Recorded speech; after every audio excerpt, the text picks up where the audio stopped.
Kothi cia moko nĩ imwe cia kothi iria ikoretwo ikĩhũra njeki mĩtũrĩre ya mbeũ njĩthĩ nĩ ũndũ wa woneki wa mĩeke mĩingĩ ya mawĩra, ndeto ĩrĩa thirikari ikoretwo ĩkĩhinyĩrĩria mbeũ njĩthĩ gũciũkia. Akiaria hĩndĩ ya icera rĩake mwena wa Nyahururu kĩganda-inĩ kĩa Jua Kali na kũrĩ ũthondeki wa ngari hamwe na indo itiganĩte ũthiaga na mbere, Minista wa iganda hamwe na wonjoria Betty Maina nĩahinyĩrĩirie athundũri hamwe na wonjoria nini metĩkĩre kwĩyũmba nĩguo mahote kũgũrĩrwo macini iria marabatara nĩguo nao mahote kũgunĩka mĩtũrĩre-inĩ. It is important for these groups to organize themselves properly to manage. We have given the guidelines, we have trained them. Now we can introduce the machines, but we'll introduce them one by one, because in the past, when government has given these machines, they have been privatized by the same Jua Kali guys. It's not like it has been privatized by somebody else. It's been privatized by the same people, maybe the leaders, and then they become the people who are charging.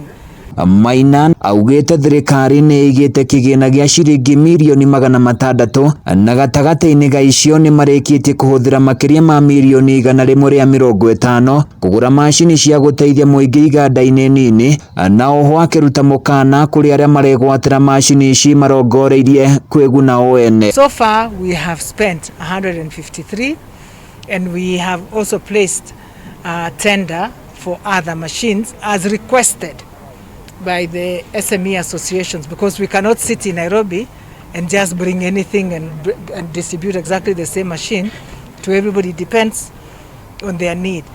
Nake akiaria hĩndĩ ya kũrugũria macini ya ũthondeki wa cuma itiganĩte mwena wa Olojabet, Gavana Nderitu Mũrĩithi augĩte thirikari ya kaunti nĩ ĩrĩkĩtie kwĩguanĩra na honge cia ũkombithania wa ngombo muoroto-inĩ wa kũhũra njeki mũthundũri na mũhũri biashara nĩguo nake ahote kũgunĩka. Tumeenda akiwa ameleta usaidizi fulani, kwa mfano usaidizi wa machine kama hii lathe machine na usaidizi zingine kama pale wanatengeneza worksite, wana improve kwa mfano spraying facilities na mambo kama hayo. Handũ-inĩ ya Kameme TV kuma kaunti ya Laikipia, niĩ njĩtagwo Francis Mwangi wa Wawira.